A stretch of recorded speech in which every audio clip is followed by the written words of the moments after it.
guilt is a choice. Really?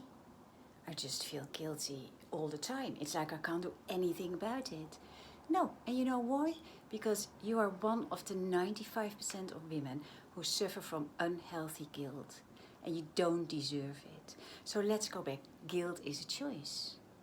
Really? How come? That is because guilt is a feeling. And feelings are caused by thoughts. So if you change your thoughts, you change your feelings. Simple as that. Yes, but Mariette, how do I change my thoughts? Ha ha ha. This is where I come in as a psychotherapist, as a life coach, a blogger, an author, and someone who helps women to get rid of unhealthy guilt. I've got a solution for you. I've got a little quiz, 20 questions. You just go through them, you submit, and then you get my online video crash course on how to become free of guilt. Is it a deal or what?